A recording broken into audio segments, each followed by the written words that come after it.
वंदे मातरम। राणा सिंह की कंट्रोवर्सी पता है आपको? नहीं पता ना, शायद नहीं पता होगी, क्योंकि अपने वतन में असली हीरोज की बात कहां होती है।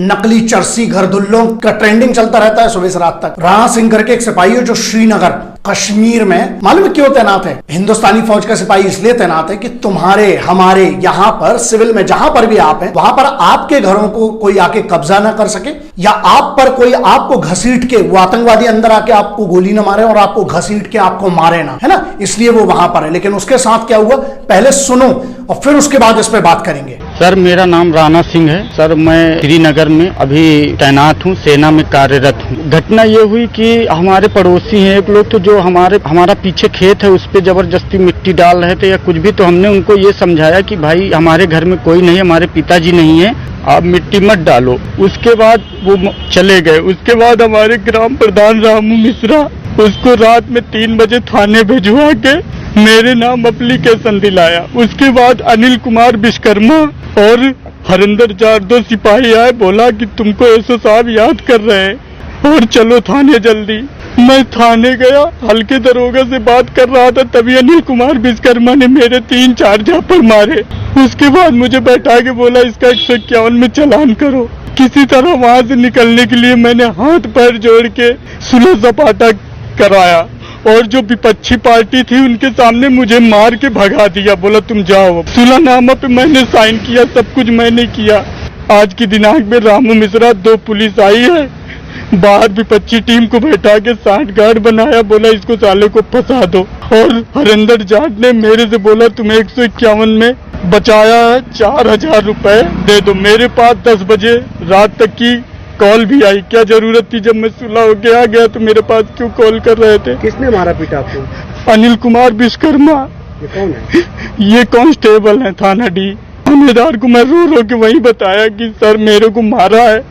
बोला चलो ठीक है, कोई बात नहीं, तुमको मैं सुलह करा रहा हूँ। वही मैं बोला कि सर मैं भी वर्दीधारी हूँ, मेरी इज्जत है, मुझे क्यों मारा गया? बोले कोई बात नहीं, चलो हो गया जो हो गया, तुम जाओ। एसपी साहब से यही कहना चाहता हूँ, मेरी नौकरी खतरे में पड़ सकती है, मुझे न्याय दिलाया जाए। और मेरे ग्राम प्रधान पूरी तरह से लगे विपक्षी को लेके, न्याय नहीं मिला तो मैं मुख्यमंत्री आवास के सामने जाके मुख्यमंत्री के सामने अपने आप पे पेट्रोल डाल के अपने खुद को जला दूंगा। मेरी आत्मसम्मान की बात है ये। मैंने एसपी साहब कप्तान साहब से बताया, क्या बोला? उन्होंने बोला आपके साथ कोई कुछ नहीं करेगा, ना आपके खिलाफ मुकदमा लिखा जाएगा, इसकी जांच होगी और उनके खिलाफ कार्रवाई की जाएगी। मैं बहुत परेशान हूँ, मुझे न्याय मिलना चाहिए बस।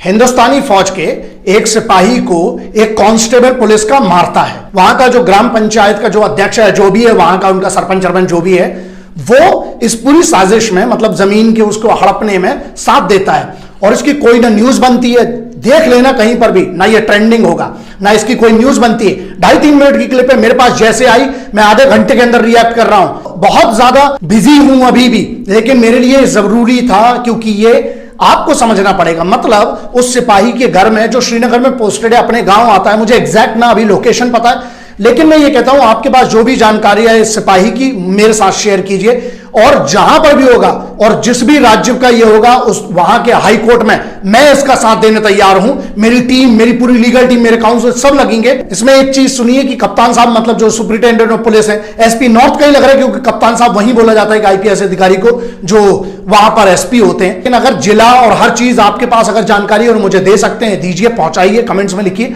और इस पर ना इनको रगड़ना पड़ेगा, कैसे? कानून के तरीके से। आप वर्दी पहन के वर्दीधारी हो, सड़के पे हाथ चला रहे हो, उसके बाद कोई, यहां सब जिम्मेदार हैं। आप ये सोचिए कि आप लाखों चीजें फॉरवर्ड करते हैं। ये सिपाही का वीडियो अगर ये मुझे पता चला कि 10 से 12 दिन पुरानी अगर बात है, तो अभी तक इतना देर कैसे हो गया? क्योंकि ना ये ट्रेंडिंग हो रहा है, ना कोई समाचार में दिखाया जा रहा है, क्योंकि हमारे साथ तो लोग दूसरी चीजों में बिजी हैं। मुद्दा यहां यह नहीं कि कौन किस में बिजी है, मुद्दा यह है कि आप किस में बिजी हैं। आपकी कोई जिम्मेदारी नहीं बनती।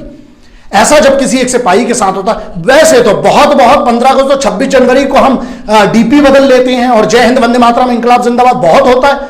अब क्या नहीं, अगर आप सबको लगता है कि कोई भी सिपाही का अपमान नहीं होना चाहिए, तो यह आपकी और मेरी और सबकी जिम्मेदारी है जो इस वतन को सुरक्षित देखना चाहते हैं, बेहतर देखना चाहते हैं। वो वहां सिपाही जो है वो बॉर्डर पे रक्षा किस लिए कर रहा है? इसलिए कि जब वो अपने गांव आए उसके ऊपर एक कांस्टेबल उसको मारे और वहां के गांव का सरपंच एक षड्यंत्र रखे जहां उसकी जमीन, वो तुम्हारी हमारी जमीन वहां पर इस भारत माता की रक्षा करने, उसके साथ ये दुराचार होता है और सब चुप रहते हैं। ध्यान रखना, अगर ये सिपाही के साथ उसके घर में, उसके जमीन के खेत में ये हो रहा है, तो जब तुम्हारे ऊपर होगा या तुम्हारे घर या तुम्हारे साथ वाले के ऊपर होगा तो फिर रोना मत, क्योंकि आज तुम चुप हो।